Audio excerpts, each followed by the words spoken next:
எதிர்த்து பேசிட்டு நேரோட பேசலாம் என்று வரவேற்கிறேன். இரண்டாவது அமர்விற்கு அமைச்சர்கள் யாருக்கு பயப்படுகிறார்கள் என்பதை காலம் விரைவில் சொல்லும் என்று டிடிவி தினகரன் அவர்கள் சொல்லியிருந்தார். அது தொடர்பாக விவாதிக்க இருக்கின்றோம். இந்த அஇஅதிமுகவில் நடைபெற்றுக் கொண்டிருக்கக்கூடிய உட்கட்சி பிரச்சனைகள் இன்றைக்கு இந்த நிமிடம் வரை வந்திருக்கக்கூடிய செய்தி 27 சட்டப்பேரவை உறுப்பினர்கள் டிடிவி தினகரன் அவர்களை அவரது இல்லத்தில் சந்தித்திருக்கிறார்கள். ஒரு நாடாளுமன்ற உறுப்பினர் விஜிலா சத்யானந்த் அவர்களும் சந்தித்திருக்கக்கூடிய நிலையில் அமைச்சர் ஜெயக்குமார் உள்ளிட்டவர்கள் நேற்று நடத்திய ஆலோசனைக்கு பிறகு தொடர்ச்சியாக டிடிவி தினகரன் அவர்கள் மிக உறுதியாக கட்சி பணிகளில் இருந்து விலகி இருக்க வேண்டும் என்பதை மிக ஆணித்தரமாக வலியுறுத்தினார்கள். ஒரு கிளைக்கழக செயலாளர் கூட அவரோடு எந்த தொடர்பும் வைத்துக் கொள்ள மாட்டார்கள் அப்படிங்கிறத உறுதியாக சொல்லியிருந்தார். அமைச்சர்கள் ஏன் இவ்வாறு சொல்ல வேண்டும்? அமைச்சர்கள் மட்டும்தான் கட்சியா? அமைச்சர்களுக்கு வானளாவிய அதிகாரத்தை யார் கொடுத்தது? குறிப்பாக ஜெயக்குமார் அவர்களுக்கு வானளாவிய அதிகாரத்தை யார் கொடுத்தது? இவர்கள் யாருக்கோ அச்சப்படுகிறார்கள், யாருக்கு என்பதை காலம் பதில் சொல்லும் என்று டிடிவி தினகரன் அவர் தெரிவித்திருந்தார். அது தொடர்பாக விவாதிக்க இருக்கின்றோம். யாருக்கு அச்சப்படுகிறார்கள் அமைச்சர்கள்? அரங்கில் நம்மோடு இணைகிறார்கள் மூத்த பத்திரிகையாளர் RK ராதாகிருஷ்ணன் அவர்கள். வணக்கம் சொல்லி வரவேற்கிறேன். அஇஅதிமுக அம்மானியின் சார்பில் செய்தி தொடர்பாளர் ஆவடி குமார் அவர்கள் நம்மோடு இணைகிறார். வணக்கம் சொல்லி வரவேற்கிறேன். நாகர்கோவில் அரங்கில் இருந்து நேரலையில் திரு நாஞ்சில் சம்பத் அவர்கள் தொடர்ச்சியாக தினகரன் ஆதரவை மிக வலிமையாக எடுத்து வாதம் செய்யக்கூடியவர், அவரையும் நான் வரவேற்கிறேன். அதேபோல் திரு சீனிவாசன் அவர்கள் பாஜகவின் சார்பில் மதுரை அரங்கில் இருந்து இணைகிறார். நால்வருக்கும் வணக்கம். நான் திரு சம்பத் உங்களிடமிருந்தே தொடங்கலாம் அப்படின்னு நினைக்கிறேன். டிடிவி தினகரன் அவர்கள் யாருக்கோ அச்சப்படுகிறார்கள் அமைச்சர்கள், யாருக்கு என்பதை காலம் பதில் சொல்லும் அப்படின்னு சொல்லியிருந்தாரு. ஒருவேளை அவர் உடைத்து சொல்வதற்கு கொஞ்சம் சங்கடப்பட்டிருக்கலாம். நாஞ்சில் சம்பத் எதையுமே பட்டுன்னு உடைச்சி பேசக்கூடியவர். அமைச்சர்கள் யாருக்கு அச்சப்படுகிறார்கள்? அமைச்சர்களை யார் அச்சமூட்டுவதாக நீங்கள் நினைக்கிறீங்க?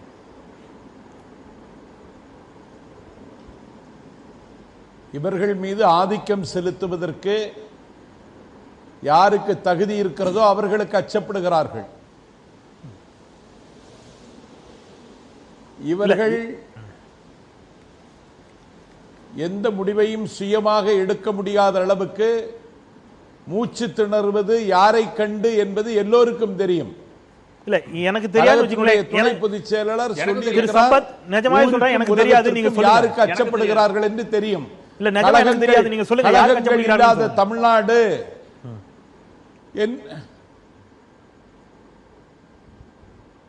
டெல்லிக்கு அச்சப்படுகிறார்கள். கழகங்கள் இல்லாத தமிழ்நாடு அப்படிங்கறது அவங்களுடைய வாதம் அப்படின்னு சொன்னா, அது அவங்களுடைய பிரச்சாரம்னு சொன்னா, அது திமுக உள்ளிட்ட எல்லா கட்சிகளையும் சேர்த்தான அவங்க வைக்கிறாங்க. அதிமுக மட்டும் வைக்கலையே. ஆமா, தேர்தலை ரத்து செய்தது யார்? இரட்டை இலை சின்னத்தை முடக்கியது யார்? கட்சியினுடைய பெயரை பயன்படுத்தக்கூடாது என்று தடை விதித்தது யார்? இதற்கு பின்னணியில் யார் இருக்கிறார்கள் என்று ஒரு ஊடகையாளராக இருக்கிற உங்களுக்கு தெரியாதா? அச்சப்படுகிறார்கள். அச்சம் கோழைகளின் ஆச்சாரம். அச்சப்பட வேண்டிய தேவையில்லை. இல்ல, நிச்சயமாக ஊடகவியலாளர்களுக்கு இது தெரிந்திருக்க கூடும் அப்படின்னு உங்களுடைய வாதத்தின்படி எடுத்துக்கொண்டால் கூட, நீங்கள் மிகவும் மதித்து போற்றக்கூடிய உங்களுடைய துணை பொதுச் செயலாளருக்கு இது தெரியாதா? ஏன் அவர் நேரடியாக சுட்டிக்காட்ட தயங்குகிறார்? அல்லது அவரும் அச்சப்படுகிறாரா?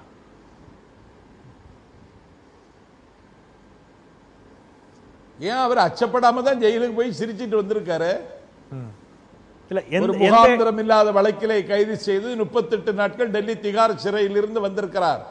அவர் ரொம்ப நாகரிகமான, எல்லோரும் ஏற்றுக்கொள்ளக்கூடிய ஒரு தரமான அரசியலை முன்னெடுத்து செல்லுகிற கண்ணியமான தலைவர். சொல்ல வேண்டிய நேரத்தில் சொல்லுவார். இப்பொழுது சொல்ல வேண்டிய தேவை அவருக்கு இல்லை. சரி, ஆனால் தொடர்ச்சியாக அவரை விலக்கி வைக்க வேண்டும் என்று ஏற்கனவே முடிவெடுத்திருந்தோம். அந்த அவரும் விலகி இருப்பதாக சொல்லியிருந்தார். அந்த முடிவில் அவர் உறுதியாக இருக்க வேண்டும் என்று அமைச்சர் ஜெயக்குமார் மீண்டும் உறுதியாக வலியுறுத்தினார்.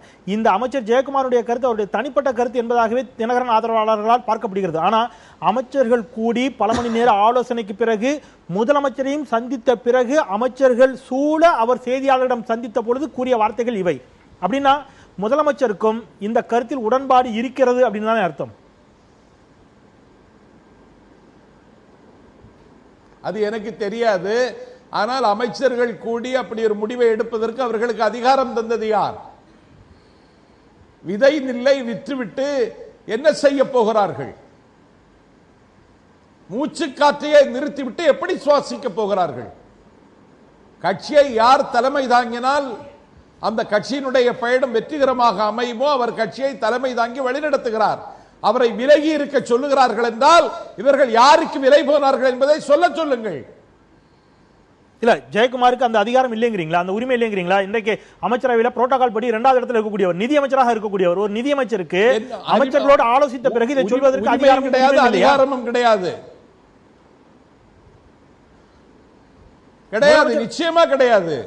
முதலமைச்சரை சந்திச்ச பிறகு காட்டி கொடுத்த ஒருவனால் கழகத்தினுடைய தொண்டன் காயம்பட்டு கிடக்கிறான். வெந்த புண்ணிலே வேலை பாய்ச்சுவதை போல திரும்ப திரும்ப பேசுவதா? இல்ல, முதலமைச்சருக்கு கூட அந்த அதிகாரம் இல்லைங்கிறீங்களா? கழக மீனவரணி செயலாளர் ஆக்கியது டிடிவி தினகரன், நிதியமைச்சர் ஆக்கி பார்த்தது தினகரன். வரம் கொடுத்த சாமியின் தலையிலே கை வைப்பதா? அதிகாரம் கிடையாது, உரிமையும் கிடையாது. முதலமைச்சருக்கும் அந்த அதிகாரம் உரிமையும் கிடையாது.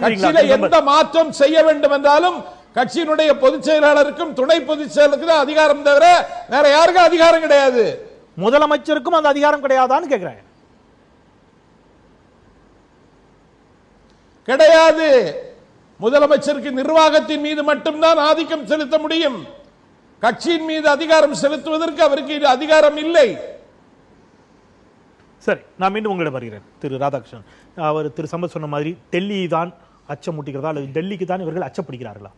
இல்லை, நிச்சயமாக டெல்லிங்கிறது ஒரு பெரிய ஃபேக்டராக தான் இருக்கிறது. அது எந்த ஒரு நிகழ்வு எடுத்தாலும் ஏதோ சிபிஐனுடைய ஹெட் குவார்ட்டர்ஸும் அதே மாதிரி ஐடியினுடைய ஹெட் குவார்ட்டர்ஸ், இடியினுடைய ஹெட் குவார்ட்டர்ஸ் எல்லாமே சென்னையில் இருக்கிற மாதிரி சென்னையில் தான் அவ்வளோ அதிகமான ரெய்டு நடந்து கொண்டிருக்கிறது.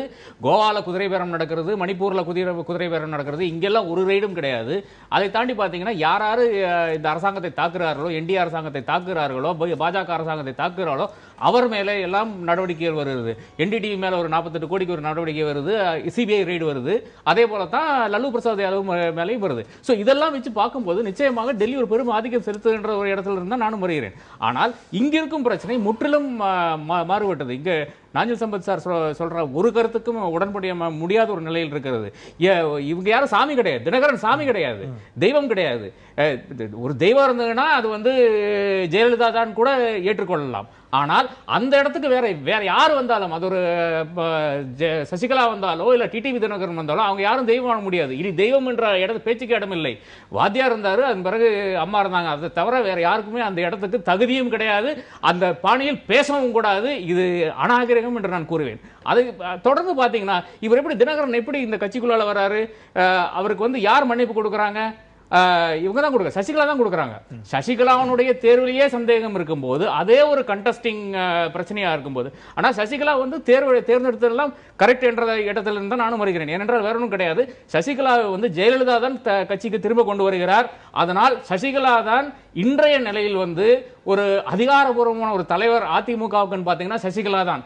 தினகரனை யார் மன்னித்து கொண்டு வரான்னு பாத்தீங்கன்னா சசிகலா மன்னித்து கொண்டு வருகிறார். அதன் பிறகு அடுத்த பிரச்சனை இதுதான். இவருக்கு யார் இந்த ஆர்கே நகர் தேர்தலை பத்தியே எனக்கு ஒரு பெரும் பிரச்சனை இருக்கிறது. இவர் அங்க கண்டெஸ்ட் பண்றதை பத்தியும் பிரச்சனை இருக்கு. வரேன். ஆனா இப்போ அமைச்சர்கள் அச்சப்படுகிறார்கள் சொன்னா அமைச்சர்கள் மட்டும்தான் அச்சப்படுகிறார்கள், எம்எல்ஏக்களுக்கு அந்த அச்சம் இல்லைன்னு எடுத்துக்க முடியுமா? ஏன்னா 27 எம்எல்ஏக்கள் சந்திக்கிறாங்க இன்னைக்கு போய். ஆமாம், அது அடுத்த இது பிரச்சனையா தான். சரி, 27 எம்எல்ஏக்கள் போய் சந்திக்கிறார்கள் என்று வைத்துக் கொள்ளலாம். அந்த 27 எம்எல்ஏக்களும் இவரிடம் சென்று என்ன கூறினார்கள்? அதாவது கட்சியை கவுத்தரலாமா இல்ல ஆட்சியை கவுத்தரலாமா என்ற பணியில் பேசினார்களா, இல்லை நாம பொறுத்திருந்து பார்க்கலாம் என்று பேசினார்களா?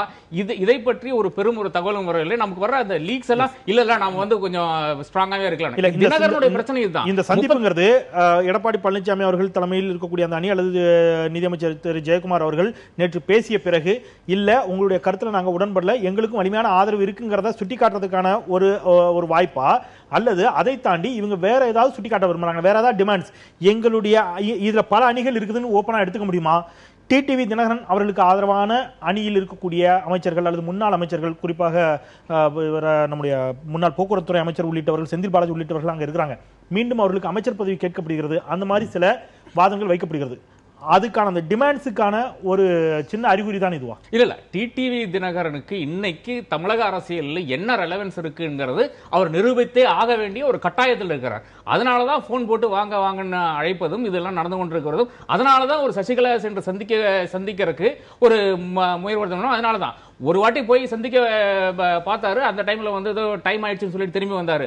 ஆனால் அடுத்த முறை போகும்போது தன்னுடைய துணைவியாரையும் மகளையும் ஏன் கொண்டு போகிறார் என்று எனக்கு புரிய மாட்டேங்குது. அதாவது தனியே போகும்போது டைம் ஆகிவிட்டது என்ற ஒரு காரணத்தை சொல்லி திரும்பி வருகிறார். தன்னுடைய மனைவியை அழைத்து செல்லும் போது மட்டும்தான் சசிகலா பார்க்கிறார் என்றால் அங்கேயே பிரச்சனை இருக்கு. இதுதான் பிரச்சனை. அதிமுகவில் இப்ப 3 ஃபேக்ஷன் கிடையாது, தீபாவளி உட்பட 3 ஃபேக்ஷன் கிடையாது. 4வது ஃபேக்ஷனாக தினகரன் ஒரு ஃபேக்ஷனாக மாறிவிட்டார். தினகரனுக்கு தன்னுடைய ஆதிக்கத்தை கட்சியிலும் அரசாங்கத்திலும் செலுத்த வேண்டிய, இல்லைன்றால் அது வந்து நிரூபிக்க வேண்டிய ஒரு கட்டம் வந்து விட்டது. அதனுடைய ஒரு பிரச்சனையாக தான் இருக்கிறது.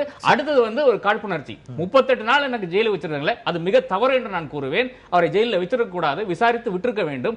இதற்காக நான் பாஜகவுக்கு ஏதாச்சும் ஒரு பாடம் புகட்ட வேண்டாமா என்ற ஒரு இடத்திலிருந்து தான் தினகரன் பேசுகிறார் என்று நான் கருதுகிறேன். திரு சீனிவாசன், டெல்லி தான் ஆட்டு விக்குது அப்படிங்கிற ஒரு வாதத்தை தான் திரு சம்பத் அவர்களும் வைத்திருக்கிறார். மூத்த ஊடகவியலாளராக ஆர்கேவும் அதான் வாதம் வைக்கிறாரு. நீங்க அமலாக்கத்துறையிலிருந்து அத்தனை துறைகளும் சென்னையில மட்டுமே இயங்குற மாதிரியான ஒரு தோற்றம் இருக்கிறது, அல்லது வேற மாநிலங்களில் பாஜக விமர்சித்தால் அங்கே இயங்குகிறது, என்டிடிவி உள்ளிட்ட விஷயங்களை அவர் சுட்டிக்காட்டுறாரு. இப்போ அமைச்சர்கள் பாஜகவிற்கு அச்சப்பட்டுத்தான் இந்த மாதிரியான வாதங்களை சொல்றாங்களா? பாஜக எழுதி கொடுக்கிற ஸ்கிரிப்டை தான் ஜெயக்குமார் உள்ளிட்ட அமைச்சர்கள் வாசிக்கிறார்களா? இதை நான் மறுக்கிறேன். ஏனென்று சொன்னால், நான் ஏற்கனவே சொல்லி வருகிற கருத்து, இல்லாத ஒரு கருப்பு பூனையை இவர்கள் இருட்டறையில் தேடிக்கொண்டிருக்கிறார்கள் என்பதுதான். இரட்டலையை முடக்கியது யார் என்று நமது அண்ணன் நாஞ்சில் சம்பத் அவர்கள் சொன்னார். அது தேர்தல் கமிஷன். பாரதிய ஜனதா கட்சி அதிமுகவை 2 அணிகளாக பிரிந்து நீங்கள் யுத்தமிட்டுக் கொள்ளுங்கள், தேர்தல் கமிஷன்ல போய் நீங்கள் முறையிடுங்கள் என்று எங்கேயும் சொல்லவில்லை. தேர்தல் கமிஷன் மூலமாகத்தான் ஆர்கே நகர் தேர்தல் நிறுத்தப்பட்டது. தேர்தல் கமிஷன் என்பது ஒரு ஆட்டானமஸ் பாடிங்க, தன்னிச்சையான ஒரு அமைப்பு. அப்போ இதற்கு முன்னால 10 ஆண்டு காலம் தேர்தல் கமிஷன்லாம் காங்கிரஸ் கட்சியினுடைய கட்டுப்பாட்டில் இருந்ததா, இல்ல அதிமுகவினுடைய கட்டுப்பாட்டில் தான் தமிழ்நாட்டில் இருக்கக்கூடிய ஆட்டோனமஸ் பாடி எல்லாம் இயங்கிக் கொண்டிருக்கிறதா? இது வந்து ஒரு தவறான குற்றச்சாட்டு என்று தான் நான் பார்க்கிறேன். வருமான வரித்துறையோ சிபிஐ ரைடை பற்றி பேசுகிறீர்கள். பாரதிய ஜனதா கட்சி ஆட்சி புரிகிற மாநிலங்களில் பாரதிய ஜனதா கட்சியை சார்ந்தவர்கள் மீது வருமான வரித்துறை ரைடு நடந்திருக்கிறது. இப்ப நடந்த என்டிடிவி மேல நடந்த சிபிஐ ரைடு என்பது பல ஆண்டுகளுக்கு முன்னால சிதம்பரம் அவர்கள் மீதும் பிரணாய் ராய் மீதும் இருந்த வழக்கினுடைய தொடர்ச்சியான ரைடு தானே தவிர இப்போது ஒன்றும் ஸ்பெசிபிக்கான ரைடு இல்ல. அவர்கள் மீது இருக்கிற குற்றத்தை அவர்கள் அதை நிரூபித்து விட வேண்டும் என்பதற்கு தான். இன்னைக்கு தயாநிதி மாறன் சகோதரர்களுக்கு இன்னைக்கு கோர்ட்ல கூப்பிட்டு சம்மன் கொடுத்திருக்கிறாங்கன்னா இதுக்கு பிஜேபி காரணம் இல்ல. இதுவும் ஏற்கனவே நடந்து வரக்கூடிய வழக்கின் தொடர்ச்சி தான். வெளிப்படையாக தெரிகிற விஷயம் ஓபிஎஸ் அணி எடப்பாடி அணி என்று இருக்கிறது. ஆனால் நான் என்ன புரிந்திருக்கிறேன் என்றால், அதிமுகவில் இருப்பது 2 அணிகள் தான். ஒன்று அம்மா அணி, இன்னொன்று சின்னம்மா அணி என்று 2 அணிகள் தான். பன்னீர்செல்வம் சசிகலா அம்மையாரை அவர் குடும்பத்தையும் வெளிப்படையாக சேலஞ்ச் செய்கிறாரு. சேலஞ்ச் பண்றாங்க. அதிமுகவிற்குள் இப்பொழுது பாஜக அணியும் ஒன்று இருக்கிறது அப்படிங்கறதான் திரு சம்பத் போன்றவருடைய வாதம்.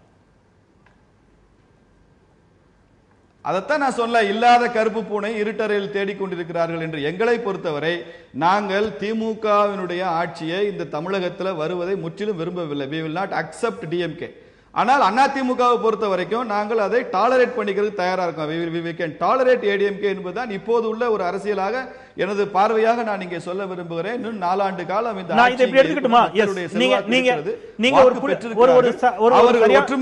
ஆட்சி செய்தால் எங்களுக்கு அது ஆட்சேபனை இல்லை. நீங்க ஒரு புள்ளியில நின்றுக்கிறீங்க. இதை நான் இப்படி எடுத்துக்கிட்டுமா, திமுகவை இயக்க முடியாது நேரடியாக. ஏன்னா ஒருவேளை அவர்கள் வந்தாங்கன்னா முழு பெரும்பான்மையோடு இருக்கக்கூடும், கட்சிக்குள்ள எந்த பலவும் இருக்காது, ஸ்பிளிட் இருக்காது. பட் இன்னைக்கு தேதிக்கு அதிமுக ஸ்பிளிட் இருக்குது. ஸோ நாங்க டாலரேட் பண்ணிக்கிறோம் மீன்ஸ் எங்களால அவங்கள ஏதோ இடத்துல டைரக்ட் பண்ண முடியும். ஏன்னா திரு ஹெச் ராஜா அவர்கள் சொல்லியிருந்தார், நான் ஏற்கனவே இங்க சுட்டி காட்டியிருக்கிறேன், நாங்க மறைமுகமாலாம் இல்ல நேரடியாக தமிழக அரசை இயக்குவோம் அப்படின்னு திரு ஹெச் ராஜா அவர்கள் சொல்லியிருந்தார். இயக்கக்கூடிய அளவிற்கு இன்றைக்கு அணிகளாக பிரிந்திருக்கக்கூடிய நிலையில், ஒரு சற்றே பலவீனமாக இருக்கக்கூடிய நிலையில பிஜேபிக்கு இது இவர்களை இயக்குவதற்கு கொஞ்சம் எளிது.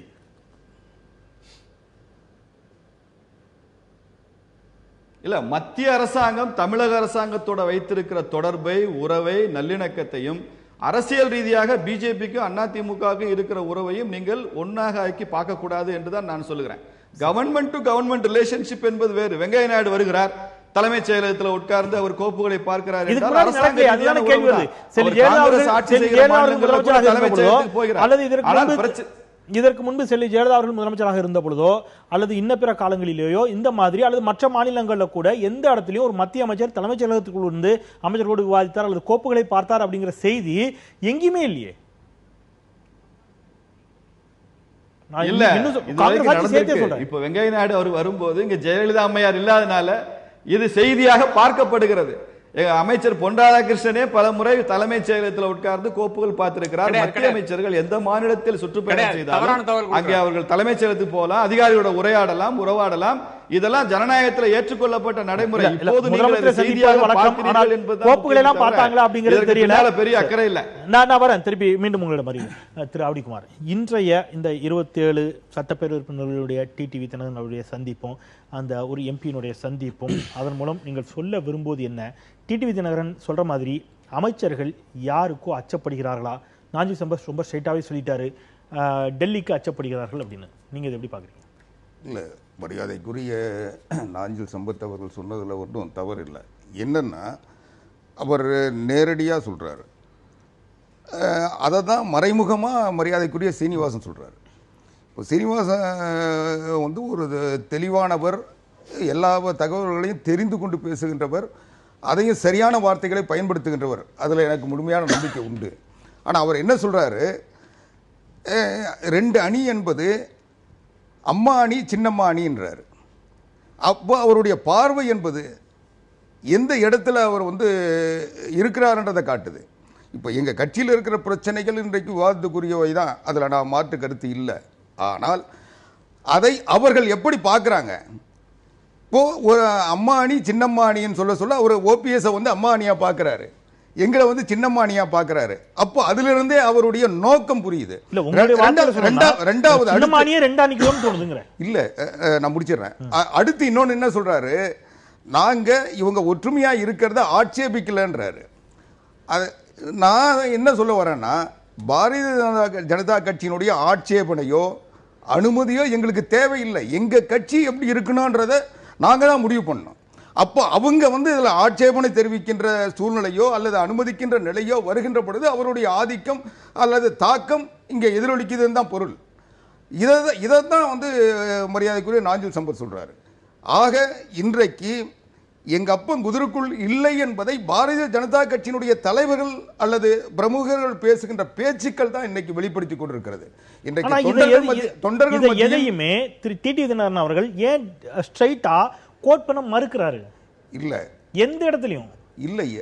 நீங்க கட்சியினுடைய துணை பொதுச் செயலாளர் டிடிவி தினகரனாக இருந்தாலும், தமிழ்நாடு முதலமைச்சர் எடப்பாடி பழனிசாமியாக இருந்தாலும், அவர்கள் இன்றைய சூழ்நிலையில் இந்த கட்சியை ஆட்சியை சிதைவு ஏற்படாமல் காப்பாற்ற வேண்டும் என்ற முயற்சியில் இருக்கிறார்கள்.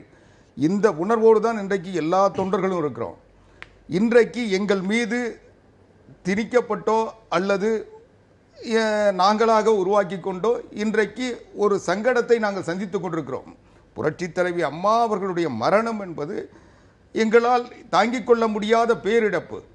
இந்த பேரிழப்பில் நாங்கள் சிக்கிக்கொண்ட சூழ்நிலையில் இதை பயன்படுத்தி எங்களுடைய எதிர்ப்பு சக்திகள் எங்களை செயலிழக்க செய்வதற்குரிய முயற்சிகளில் மேற்கொண்டிருக்கின்றன.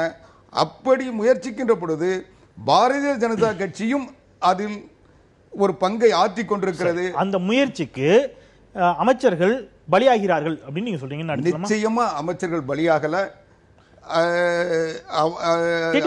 ஸ்டேட்மெண்ட் அதானே?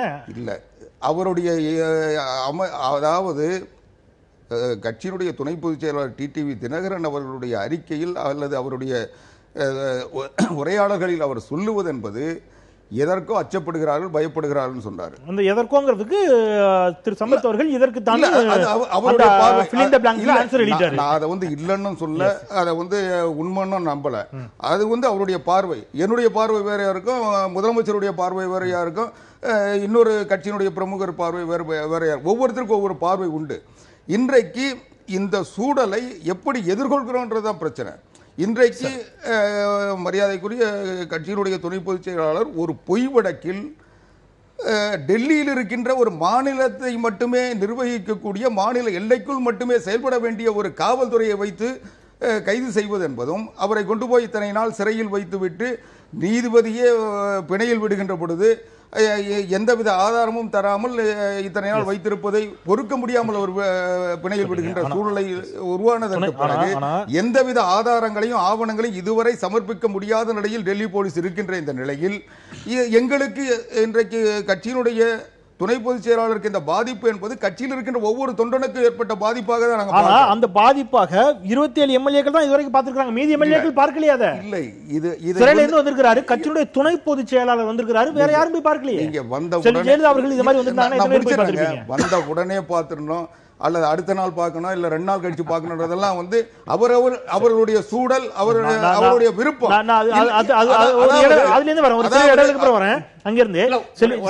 ஜெயக்குமார் ஒரு 20-25 வருடமாக எனக்கு தெரியும், அதனால சொல்றேன். அவர் பிரயோகம் செய்த வார்த்தைகள் தவிர அந்த கருத்து ஏற்றுக்கொள்ளக்கூடியதுதான். இன்னும் கொஞ்சம் தினகரன் நல்லவர் வல்லவர் நல்லா பேசிட்டு அதன் பிறகு கட்சியினுடைய நலனுக்காக மாறி நிற்க வேண்டும் என்று பேசியிருந்தால் இது ஒரு டிஃபரண்ட் டைனமிக் ஆயிருக்குமோ. அந்த கருத்துல முதலமைச்சருக்கு உடன்பாடா அப்படிங்கிற கேள்வி தான் வச்சிருந்தேன். யாரும் போய் சந்திக்கிறது அவரவர் உரிமை, அது ஒவ்வொரு நாளா சந்திக்கலாம் அப்படிங்கிற ஒரு வாதத்தை வச்சிங்க. சரி, ஜெயலலிதா அவர்களை சந்தித்ததுங்கிறத தாண்டி திருமதி வி.கே. சசிகலா அவர்களே அன்றைக்கு இரவு ஓபிஎஸ் அவர்கள் கருத்து மாறுபட்டு வெளியில் வந்த அந்த இரவு வி.கே. சசிகலா அவர்களே அத்தனை பேரும் சென்று சந்தித்தார்கள். ஆனால் அது போன்ற நிலை ஏன் இப்பொழுது இல்லை? டிடிவி தினகரன் இன்னொரு அணியாகவே செயல்பட தொடங்கி இருக்கிறாரா அதிமுகவில்? பேசலாம் ஒரு சிறிய இடைவேளைக்கு பிறகு. நேர்பட பேசலாம். மீண்டும் வரவேற்கிறேன். அமைச்சர்கள் யாருக்கோ அச்சப்படுகிறார்கள் என்று டிடிவி தினகரன் அவர்கள் தெரிவித்திருந்தார். அது தொடர்பாக விவாதித்துக் கொண்டிருக்கிறோம். அமைச்சர் ஜெயக்குமார் உள்ளிட்டவருடைய கருத்தை குறித்து பேசலாம். திரு நாஞ்சில் சம்பத் அவர்களோடு. திரு சம்பத், இதுல திரு ஸ்டாலின் அவர்கள் திமுகவுடைய செயல் தலைவர் சில நிமிடங்களுக்கு முன்பு வரை தெரிவித்திருக்கக்கூடிய செய்தி என்பது தமிழகத்தில் மிக விரைவில் தேர்தல் வரும் அப்படிங்கிற ஒரு கருத்தை முன்வைத்திருக்கிறார். விரைவில் தேர்தல் வரும் அப்படிங்கிறது இந்த ஸ்பிளிட்டை இன்றைக்கு 27 எம்எல்ஏக்கள் போய் சந்திச்சிருக்கிறாங்க. ஒருவேளை ஒரு வெற்றி தீர்மானம் கொண்டு வரப்படலாம், அல்லது ஏதோ ஒரு இடத்துல இந்த ஆட்சி கவிழும், அல்லது நீங்க குறிப்பிட்ட மாதிரி மத்திய அரசு அவர் ஒரு விதத்தை ஒரு விஷயத்தை தெளிவாக கோட் பண்ணிட்டாரு. திமுக வருவதை விட அதிமுக தொடர்வதுதான் ஏதோ ஒரு இடத்துல எங்களால் ஏற்புடையதாக எங்களுக்கு இருக்கும் அப்படின்னு சீனிவாசன் ஓப்பனா அவர் பேசியிருக்கிறார். ஆனால் திரு ஸ்டாலின் அவர்கள் தொடர்ச்சியா பேசுறாரு, விரைவில் தேர்தல் வரும் அப்படிங்கிறாரு. நீங்க இதை எப்படி பாக்குறீங்க?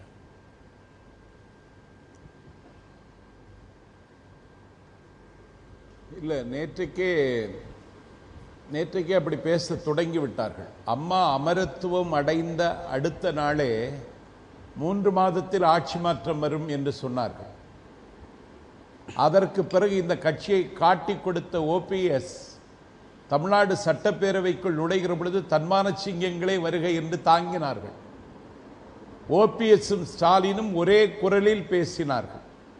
நம்பிக்கை வாக்கெடுப்பு என்று வருகிற பொழுது எந்த சட்டமன்றத்திலும் நாடாளுமன்றத்திலும் இதுவரை ஒரு நடக்காத நடைமுறை ரகசிய வாக்கெடுப்பு என்று ஸ்டாலின் பேசுகிறார். அதை ஓபிஎஸ் வழிமொழிகிறார். ஆகவே ஓபிஎஸ்ஐ பயன்படுத்தி இந்த கட்சியை உடைப்பதற்கு பிஜேபியும் பாடுபட்டது, திமுகவும் பாடுபட்டது. இப்பொழுது பிஜேபிக்கு நிலைமை தெரிந்துவிட்டது, திமுகவுக்கும் நிலைமை தெரிந்துவிட்டது. ஆனால் தேர்தல் வரும் என்று சொல்லுவது ஸ்டாலின் ஆசைப்படுகிறார். அவருடைய பிரதான கனவு முதலமைச்சர் கனவு. முதலமைச்சர் கனவில் முற்றிலும் மூழ்கி போயிருக்கிற ஆசை அவர் வெளிப்படுத்துகிறார். தேர்தல் வராது, தேர்தல் வருவதற்கான சூழலுக்கு எங்கள் டிடிவி தினகரன் அனுமதிக்க மாட்டார். கட்சியும் ஆட்சியையும் காப்பாற்றுவதற்காகத்தான் அவர் இப்பொழுது களத்தில் இறங்கி இருக்கிறார். 40 நாட்கள் சிறையில் இருந்த பொழுது அவர் விலகி இருந்தால்தான் இந்த கட்சி ஒன்றுபடும் என்று சொன்னவர்கள் எதையுமே செய்ய முடியவில்லை. இன்றைக்கு அவர் சிறையில் இருந்து வெளியே வந்திருக்கிறார். கட்சியையும் ஆட்சியையும் காப்பாற்றுவதற்கான நடவடிக்கைகளில் அவர் இறங்கிவிட்டார். கட்சியும் ஆட்சியும் நிச்சயம் காப்பாற்றுவார். தேர்தல் வராது. ஸ்டாலின் கனவில் கல் விழுமே தவிர அவருடைய ஆசை நிறைவேறுவதற்கு வாய்ப்பே இல்லை. இல்ல, கட்சியும் ஆட்சியும் அவர் காப்பாற்றுவார் அப்படிங்கிற உங்க வாதத்தை எடுத்துக்கொண்டால் கட்சியும் ஆட்சியையும் காப்பாற்ற வேண்டும் என்று அவர் சொன்னால் அவர் ஒதுங்கி இருக்க வேண்டும் என்ற ஓபிஎஸ் அவருடைய நிபந்தனையை வழிமொழிந்தது எடப்பாடி பழனிசாமி அவர்கள் தலைமையிலான அந்த அரசும் அல்லது அவருடைய நிர்வாகிகளும். ஜெயக்குமார் உள்ளிட்டவர்கள் அதைத்தான் தொடர்ச்சியாக சொன்னாங்க. அது அவருடைய தனிப்பட்ட கருத்து. நீங்க பார்த்தாலும் அமைச்சர்கள் கூடி எடுத்த முடிவாக தான் சொன்னாங்க. திரு டிடிவி தினகரன் அவர்களே சொன்னது போல அவர் ஒதுங்கி இருக்க வேண்டும். அப்படி ஒதுங்கி இருந்தால் இந்த 2 அணிகளும் இணையும், கட்சியும் ஆட்சியும் காப்பாற்றப்படும் அப்படிங்கிற வாதம் வைக்கப்படுகிறது.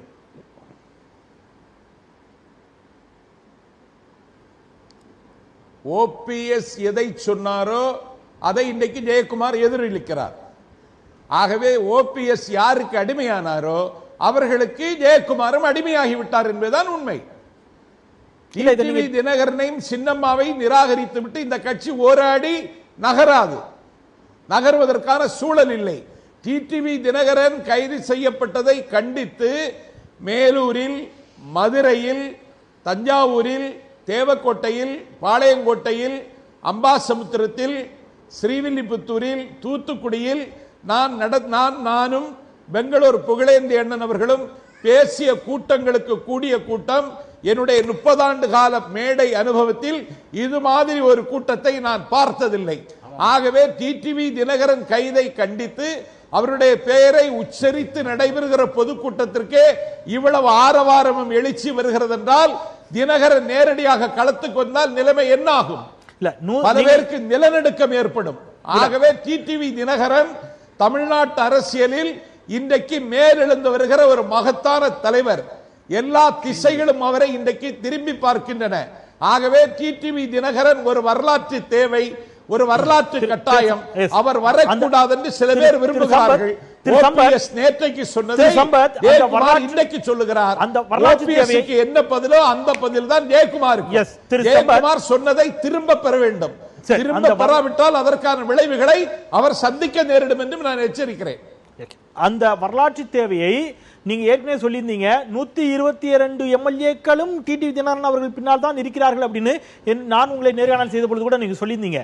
அந்த வரலாற்று தேவையை 40 நாட்களுக்கு மேலாக சிறையில் இருந்து வெளியில் வந்தவரை, அந்த வரலாற்று நாயகனை உங்களுடைய வாதத்துல அதெல்லாம் புரிந்து கொண்டவர்கள் இந்த நிமிடம் வரைக்கும் வெறும் 27 எம்எல்ஏக்கள் தானே. ஏன் மற்ற எம்எல்ஏக்கள் யாரும் இந்த நிமிடம் வரை டிடிவி தினகரன் அவர்களை சந்திக்கவில்லை? 27 எம்எல்ஏக்களுடைய ஆதரவு மட்டும்தான் டிடிவி தினகரன் அவர்களுக்கு இருக்கிறதுன்னு நான் எடுத்துக்கலாமா? இன்றைக்கு 27, இன்றைக்கு 27, இன்றைக்கு 27, நாளைக்கு 27, இன்றைக்கு 27, நாளைக்கு 27, நாளை மறுநாள் 27, போக போக தெரியும். எனில் அப்போ இதை நான் இதை எப்படி எடுத்துக்கிறது? 122 எம்எல்ஏக்களுடைய ஆதரவும் டிடிவி தினகரன் அவர்களுக்கு இருக்கிறது என்று சொன்னால் அவர் முதலமைச்சர் ஆவார்னு எடுத்துக்கலாமா?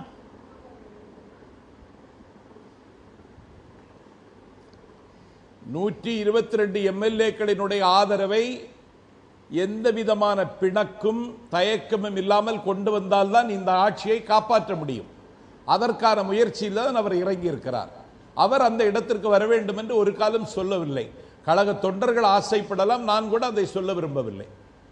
இல்ல, நீங்க ஏற்கனவே பேசிக்கிட்ட போது சொல்லியிருந்தீங்க அதுவும் ஒரு நாள் நடக்கும் அப்படின்னு சொல்லியிருந்தீங்க. என்னுடைய நேர்காணலே அதுவும் கூட ஒரு நாள் நடக்கும், நிச்சயமாக அவர் முதலமைச்சர் ஆகுவார், அந்த அரியாசனத்தை அவர் அலங்கரிப்பார் அப்படிங்கிற உங்களுடைய வார்த்தைகளை சொல்லியிருந்தீங்க. அது நடப்பதற்கான அது நடப்பதற்கான ஒரு முன்னோட்டம் தான் இந்த அணிவகுப்பு, இந்த 27 எம்எல்ஏக்கள் போய் சந்திக்கிறதுலாம் எடுத்துக்கலாமா?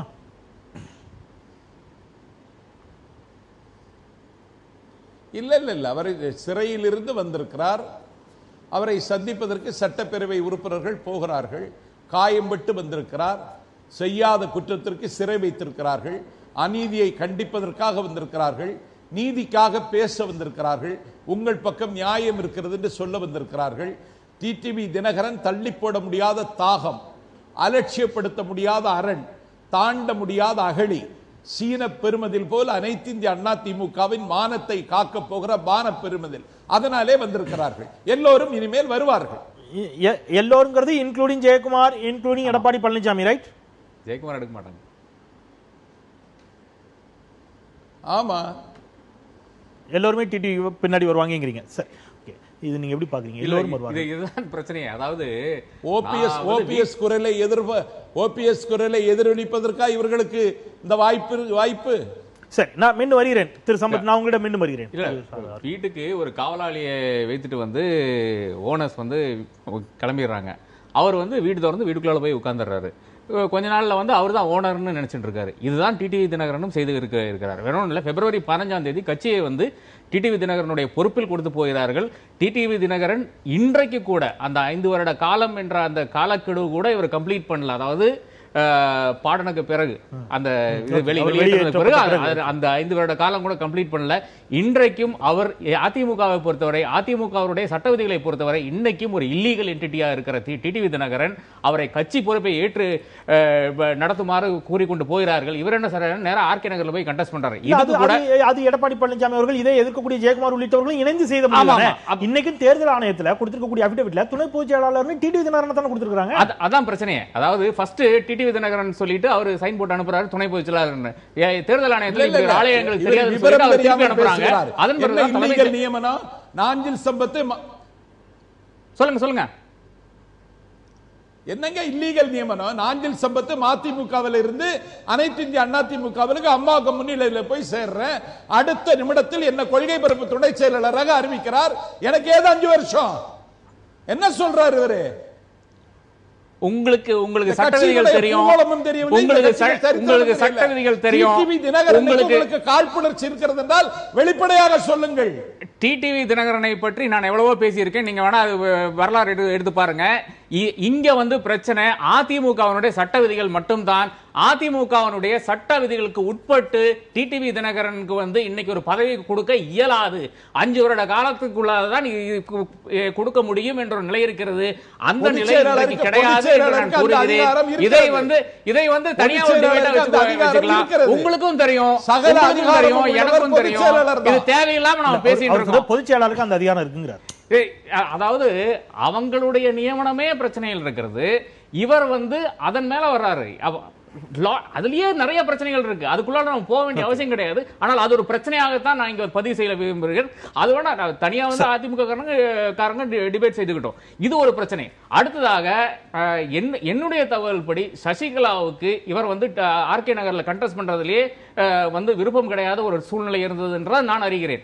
இப்போ இதுதான் தலையாய பிரச்சனையா இருக்குது. அப்ப சசிகலா நினைக்கிறது கட்சியில் நடக்குதா, இல்ல டிடிவி தினகரன் நினைக்கிறது கட்சியில் நடக்குதான்னு பார்த்தா ஒரு பரிதி வரை என்ன செய்யறாங்கன்னா எல்லாரும் கட்சி ஒன்றாக இருக்கணுமே என்று நினைத்து விட்டு ஒரு இபிஎஸ் ஆனாலும் சரி, பாக்கி இருக்கிற கட்சி தலைவர்கள் எல்லாமே இல்ல கட்சி தலைவர்கள் வந்து அந்த நிலையில வந்து கட்சி வந்து ஒன்னாக இருக்கணும். அதாவது இருக்கிற கட்சி, அதாவது இல்லனா அதுலயும் பிரச்சனை வந்துருமேன்னு சொல்லிட்டு அந்த நேரத்துல வந்து ஒரு சசிகலா அணியும் ஒரு டிடிவி அணியும் வேண்டாம் என்ற ஒரு இதுல டிசிஷன்ல வர்றாங்க.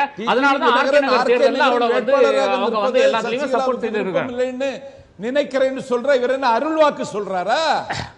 அருள்வாக்கு நான் சொல்றேன். நீங்க கட்சிக்காரர், நீங்க வந்து அதுல வந்து ஆதாயம் தேடுறவர். எனக்கு ஆதாயம் கிடையாது. நீங்க வந்து இதுல ஆதாயம் தேடுறவர். நான் எனக்கு நீங்க என்ன பேசிருக்கீங்க ஊர்ல இருக்கிற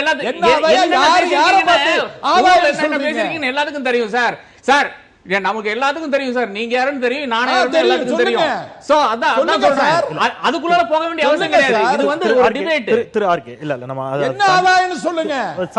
நம்ம பேசலாம். அதை தாண்டி நிறைய பயணிக்க வேண்டியிருக்குது. நம்ம இந்த வாரத்துக்குள்ள நான் வரேன். அதை தாண்டி நம்ம நிறைய பயணிக்க வேண்டியிருக்குது. திரு சம்பத் நான் வரேன். திரு ஆவடிக்குமார் அவருடைய கருத்துக்களை பெற்றுட்டு வரேன். அவர் சொன்ன மாதிரி இதை தாண்டி இருக்கக்கூடிய சிக்கல்கள்ல இந்த நான் திருப்பி ஒரு புள்ளியிலேயே நிற்கிறதுக்கோட காரணம் அப்படிங்கிறது 27 சட்டப்பேரவை உறுப்பினர்கள் இன்று சென்று சந்திக்கிறார்கள். ஒவ்வொரு 1 by 1 போறாங்க அப்படின்னு சொன்னா இது ஏதோ ஒரு விஷயத்தை ஒரு சின்னவா இண்டிகேட் பண்ண விரும்புறாங்க, உணர்த்த விரும்புறாங்க. அமைச்சர்கள் எடுத்த முடிவு என்பது முற்றிலும் ஏற்றுக்கொள்ளக்கூடிய முடிவாக இல்லை. எங்களுக்கும் கணிசமான ஆதரவு இருக்கிறது, கொஞ்சம் ஜாக்கிரதையா இருந்துங்க அப்படிங்கறத தாண்டி வேற என்ன சார் இதில் இண்டிகேட் பண்றது? நீங்க அமைச்சர்கள் எடுத்த முடிவுன்னு சொல்றதே சரியில்லை. அமைச்சர்கள் அல்லது அமைச்சரவை அரசாங்கம் தொடர்பான முடிவுகளை எடுப்பதற்கு தலைமைச் செயலகத்தில் அவங்களுக்கு உரிமை உண்டு. அவங்க தான் செய்யணும், அவங்க கடமையும் கூட. ஆனால் இந்த கட்சியினுடைய தலைவர்கள் தான் அந்த கட்சியை வழிநடத்த முடியுமே தவிர இன்றைக்கு அமைச்சர்கள் என்ற காரணத்தாலே அவங்க கட்சிக்கு அதிகாரம் செலுத்துற நிலை இல்லை. அஃப்கோர்ஸ். ஆனா ஓபிஎஸ் விவகாரத்தில் உடனடியாக ஓபிஎஸ் மீதும் அடுத்தடுத்து ஓபிஎஸ் ஆதரித்தவர்கள் மீதும் நடவடிக்கை எடுக்கப்பட்டு கட்சியிலிருந்து அவர்கள் வெளியேற்றப்பட்டார்கள், விலக்கி வைக்கப்பட்டார்கள் அப்படின்னு பொதுச் செயலாளர் உடனடியாக ஒரு அறிக்கை கொடுக்குறாங்க. அந்த மாதிரி ஜெயக்குமார் மீது எந்த நடவடிக்கை எடுக்கப்பட்டிருப்பதாக இதுவரைக்கும் பொதுச் செயலாளரிடமிருந்தோ துணை பொதுச் செயலாளரிடமிருந்து கூட எந்த அறிக்கையும் வரலையே. இல்லை, நீங்க இன்றைக்கு கட்சியினுடைய பொதுச் செயலாளர் இயங்க முடியாத சூழ்நிலையில் இருக்கின்ற காரணத்தால் தான் இந்த பிரச்சனைகள்லாம் இந்த சர்ச்சைகள்லாம் வருது. இப்போது சின்னம்மா அவர்கள் இயல்பாக இருந்தாங்கன்னா எந்த சர்ச்சையும் இல்லை, அவங்க தான் கட்சி நடத்துவாங்க. அதில் வந்து யாரும் குறுக்கிட முடியாது, யாரும் தலையிட தேவை இருக்காது. ஒரு சின்ன குறுக்கீடு தான் திரு இருக்கக்கூடிய ஒட்டுமொத்த 122 சட்டப்பேரவை உறுப்பினர்கள், அமைச்சர்கள், எம்பிக்கள், நான் சொல்றது ஓபிஎஸ் அணி இல்லாமல் சொல்றேன், மீதி இருக்கக்கூடிய எம்பிக்கள், கட்சியினுடைய மாவட்ட செயலாளர்கள், செயற்குழு, பொதுக்குழு உறுப்பினர்கள், இவர்கள் அத்தனை பேரும் கொஞ்சம் கூட மாறுபாடின்றி ஏக மனதோடு திரு டிடிவி தினகரன் அவர்களை துணை பொதுச் செயலாளராக ஏற்றுக்கொண்டிருக்கிறார்கள் அப்படின்னு சொன்னா இன்னைக்கு டிடிவி தினகரன் அவர்களால் ஜெயக்குமார் உள்ளிட்டவர்கள் மீது நடவடிக்கை எடுக்க முடிஞ்சிருக்கும். ரைட்? இல்ல, அப்போ அதுல மாறுபட்ட கருத்து இருக்குதுன்னு தானே அர்த்தம்? இல்ல, உங்களுடைய கேள்வி வந்து சரியானதா இருக்கலாம், ஆனா பார்வை சரியில்லை. என்னன்னா, மரியாதைக்குரிய கழக துணை பொதுச் செயலாளர் டிடிவி தினகரன் அவர்கள் ஏற்கனவே நான் நிர்வாக பொறுப்புகளிலிருந்து விலகி இருக்கிறேன்னு சொல்லி அவர் விலகி இருக்கிறார். இப்போ நேற்றைய தினம் அவர் சிறையிலிருந்து வந்ததுக்கு பிறகு கூட நான் கழக பொதுச் செயலாளர் சின்னம்மா அவர்களை சந்தித்து அவர்கள் எதை சொல்லுகிறாரோ அதை மட்டும்தான் செய்வேன்னு சொல்லிட்டு போனார். அதுக்கு பிறகு அவங்க சொன்னதுக்கு பிறகு இன்னும் 2 மாதங்கள் நான் காத்திருக்கிறேன்னு சொல்லிட்டு அவர் வந்து அந்த விலகி தான் இருக்கிறார். இப்போ இந்த நிலையில் அவர் எப்படி நடவடிக்கை எடுக்கல நீங்கள் எதிர்பார்க்குறீங்கன்னு எனக்கு புரியல. இன்றைக்கு அவரை பொறுத்த வரைக்கும் விலகி இருக்கிறாரு. ஆனால் இன்றைக்கு அவர் ஒரு சிறையில போய் ஒரு விலகி இருக்கிறதுங்கிற போய் சந்திக்கிறதையும் மறுக்கலாமே, அவர் அனுமதியை தாண்டி எப்படி சந்திக்க முடியும்? இது வந்து அதாவது அவர் வந்து ஒரு கட்சிக்காக, கட்சியினுடைய சின்னத்திற்காக ஒரு பொய் வழக்கில் சம்பந்தப்பட்டு சிறையில போய் மீண்டு வந்திருக்கிறார். அவரை வந்து உணர்வுள்ள தொண்டர்கள் போய் பார்க்க தானே செய்வாங்க. அத போய் அந்த உணர்வுள்ள தொண்டர்கள் 27 பேர் தானான்னு கேக்குறேன். இல்ல, 27 பேர் இல்லைங்க. அவங்க இன்னைக்கு 27 பேர் பார்த்திருக்காங்க, நாளைக்கு பார்க்கலாம், இல்ல பார்க்காம இருக்கலாம். அது வந்து தொலைபேசியில பேசலாம், இல்ல வேற வகையா தொடர்பு கொண்டிருக்கலாம். ஆனா ஜெயலலிதா அவர்களை இவ்வாறு அணுகியிருப்பார்களா? ஏன் திருமதி வி கே சசிகலா அவர்களே இவ்வாறு அணுகலையே? இல்லைங்க, நீங்க அம்மாவோட அடுத்தவங்களை எனக்கு புரிஞ்சுக்க முடியல.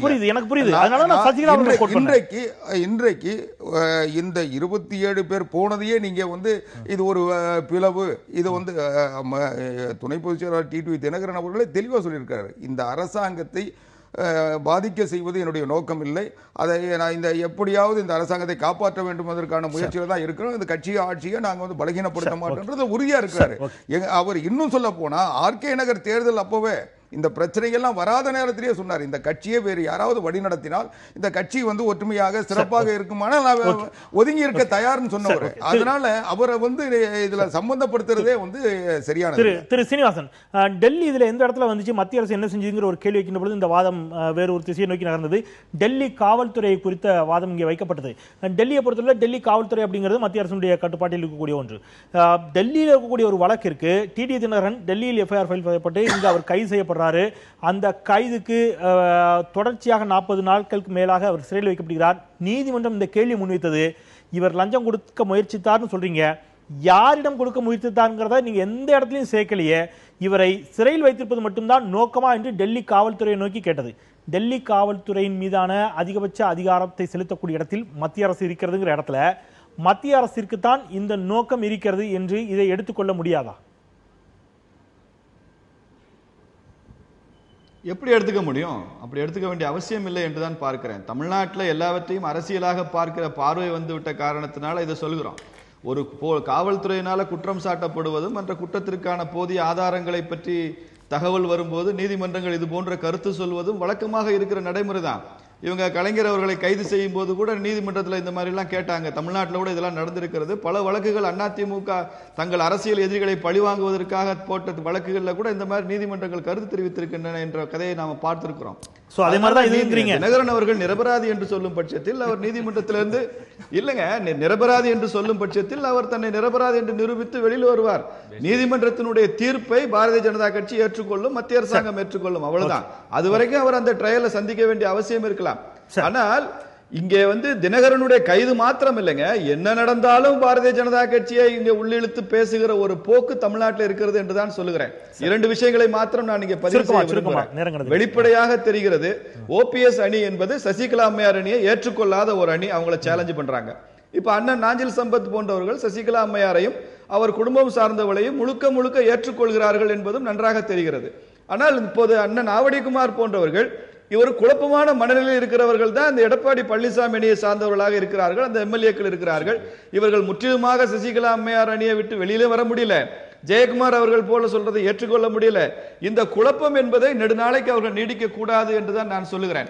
ரெண்டு நியாயங்களை நான் இங்கே பதிவு செய்ய விரும்புறேன். ஒன்னு கட்சி நியாயம்னு ஒன்னு இருக்குங்க, இன்னொன்னு பொது நியாயம்னு ஒன்னு இருக்கு. பொதுமக்கள் இவர்கள் சண்டையிட்டுக் கொள்கிறார்கள், இவர்களுக்குள் ஒற்றுமை இல்லை, இது அரசாங்கம் நீடிக்காது என்ற எண்ணம் வந்தால் அது இந்த அரசாங்கத்திற்கு நல்லதல்ல. நன்றி சீனிவாசன், அந்த அளவில் உங்களுடைய கருத்துக்களை எடுத்துக்கிறேன். நேரமின்மையின் காரணமாக உங்களுடைய நிறைவு கருத்தாக அதை நான் எடுத்துக்கிறேன். திரு சம்பத், ஒற்றைவரில் உங்களுடைய நிறைவு கருத்து, இந்த ஆட்சி 4 ஆண்டுகள் நீடிக்குமா?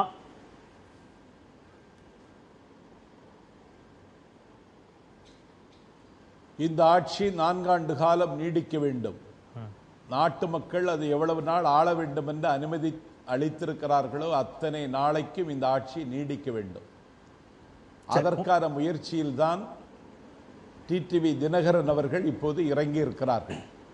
இந்த ஆட்சி நேற்றைக்கு ஓபிஎஸ் அணியை சார்ந்த மைத்ரேயன் என்பவர் 2 மாதத்தில் தேர்தல் வரும் என்கிறார். இன்றைக்கு ஸ்டாலின் சீக்கிரம் தமிழகத்திற்கு தேர்தல் வரும் என்கிறார். ஆகவே மித்திரபேதம் செய்து இந்த ஆட்சியை, இந்த கட்சியை சீர்குலைக்க அவர்கள் திட்டமிட்டிருக்கிறார்கள். இந்த திட்டத்திற்கு யாரும் பலியாக மாட்டார்கள், பலியாக கூடாது என்பதுதான் டிடிவி தினகரன் அவர்களுடைய விருப்பம். ஜெயக்குமார் மீது ஏன் நடவடிக்கை எடுக்கவில்லை என்று கேட்டீர்கள். எடுப்பதற்கு அதிக நேரமாகாது. ஆட்சியையும் கட்சியையும் காப்பாற்றுவதற்கான ஒரு வேள்வியில் தன்னை முழுமையாக ஈடுபடுத்திக் கொண்டிருக்கிற பொழுது ஜெயக்குமார் தப்பு செய்திருந்தாலும் டிடிவி தினகரன் மிகுந்த பெருந்தன்மையோடு அவரை மன்னித்திருக்கிறார். பாவிகள் அறியாமல் செய்கிறார்கள், அவர்களை மன்னியும் என்று சொன்னதை போல மன்னித்திருக்கிறார். ஆகவே ஆட்சியையும் கட்சியையும் காப்பாற்றுவதற்கான பயணத்தில் அவர் தன்னை முழுமையாக ஒப்படைத்துக் கொண்டிருக்கிறார். சின்னம்மா அவர்களினுடைய அட்வைஸும் அதுதான். அதை நோக்கிய பயணத்தில் டிடிவி தினகரன் வெற்றி பெறுவார். காரும் கடலும் பாரும் பரிதியும் உள்ள அளவும் அனைத்து இந்திய அண்ணா திராவிட முன்னேற்ற கழகத்தினுடைய ஆட்சி இந்த மண்ணில் நிலைக்கும், நீடிக்கும், நிற்கும்.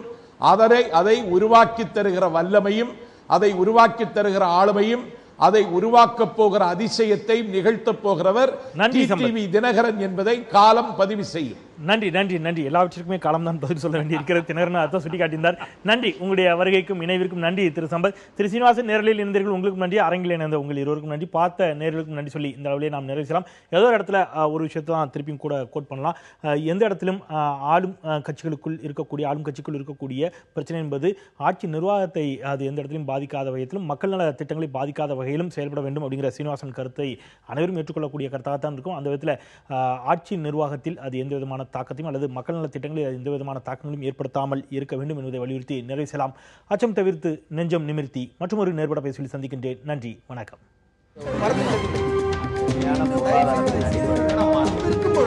எதிர்த்து பேசிட்டு